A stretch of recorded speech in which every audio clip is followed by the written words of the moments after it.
It seems that with each additional piece of information that we get on Jurassic World Fallen Kingdom, a few new questions prop themselves up for me to think about. I find it kind of funny to think back on when we only had 1 or 2 trailers for this film, and how excited I was to see that they were hiding a lot from audience members. Yet now that I've seen the final 2 trailers, I will admit that a lot of the story beats for the movie feel as if I've already seen them. That being said, there is still a number of questions floating around in my mind that I cannot find any sensible answers for.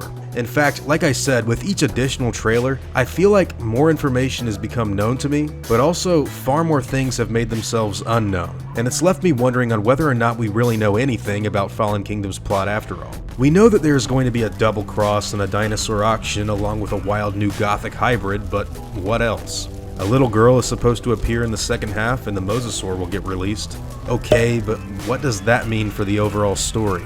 I'm going to cut to the chase here and say that there is still one major bit of information that is being kept incredibly well hidden by the marketing department. James Cromwell's character of Benjamin Lockwood is a complete mystery. We have absolutely no idea who this character is, what his motivations are, how much he'll be in the movie, and why he's even in it to begin with. I mean, this mansion is indeed supposed to be the Lockwood estate. It belongs to him after all, so where is he? The answer to that question, as well as how important he will be to the film, is actually something that I discussed off air with another massive Jurassic Park fan. During my time on the Missing Compies podcast, link will be included in the description below, I brought up the fact that it was really interesting for me to not have any new information on Lockwood after having seen all of the marketing material for their new film. He brought it to my attention that this is because the character was more than likely from the novel. This kind of puzzled me because not only do I know Michael Crichton's first book really well, but I know for a fact that Justin knows it extremely good as well. If he was telling me this, it had to be pretty spot on, so I did a little bit of digging,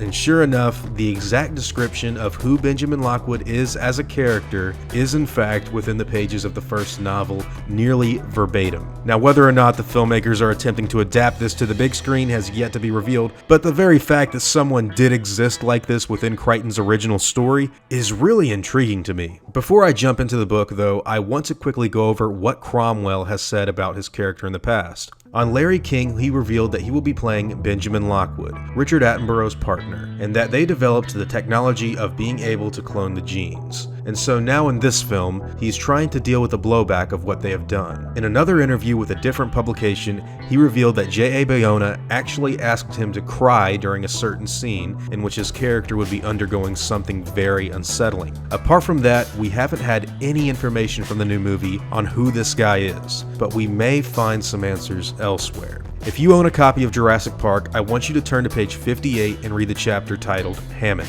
Within this short 5 pages of backstory, we get to meet up with Donald Gennaro, who is presently on an inspection of John Hammond's Dinosaur Island. In Gennaro's memories, we actually get to see how the old business tycoon raised the capital and idea to create Jurassic Park. Back in 1983, Donald would work for Hammond by going around to fundraising meetings with the man. He would carry a little cage with a blanket over it, and as soon as Hammond was done talking, at the perfectly best and most dramatic moment, he would whip the blanket off from over the top of the cage and reveal a tiny elephant. It was perfectly formed and no bigger than the average house cat. The only deformity it seemed to carry was stunted tusks. This animal would promise new and untold wonders to come from the lab of his new business partner, Norman Atherton. Now, Atherton was the man who developed all of the technology and biological processes for growing and modifying this tiny elephant. Hammond would praise his work and try to ask investors for money which would go towards the funding of his new company, International Genetics Technologies Inc., InGen for short. Between September of 1983 and November of 1985, Hammond had raised $870 million in venture capital for his work on Jurassic Park,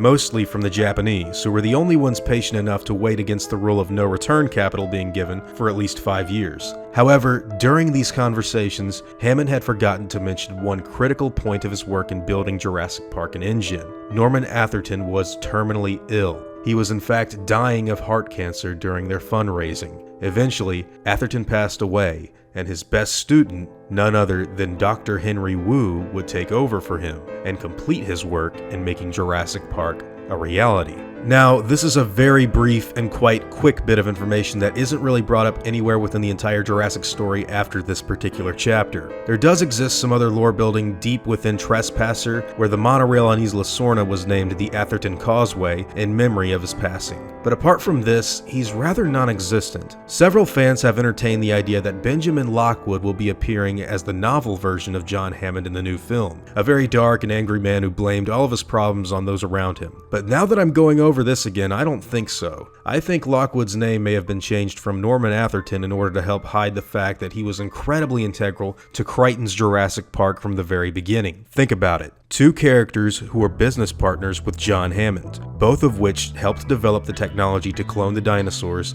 and both of which are now connected with Dr. Henry Wu. I really think that we don't know much about Fallen Kingdom's plot at all, and if I and what Justin over at the Missing Copies podcast talked about is right, then we may be dealing with one of the most faithful films to Michael Crichton's source material to date. I'd love to know what all of you think about this in the comments down below, and I'd love to get your opinions on this information. It's really got me thinking of a lot of different possibilities. Now, before I go, I'd like to thank my game wardens, as well as all of my InGen executives, like Bryson Knox. I'd also like to thank my park workers and InGen hunters as well. Guys, it means the world to me that all of you appreciate what I do so much, and I'm happy to have built this thing into the great community that we have here today. Now, I'd like to thank you all for watching this video, and hope that you all enjoyed today's content. If you feel like I deserve it, I'd appreciate the like and hope that you'll consider subscribing if you're interested in hearing from me again. I'll see you all in the next video, guys, and as always, take it easy.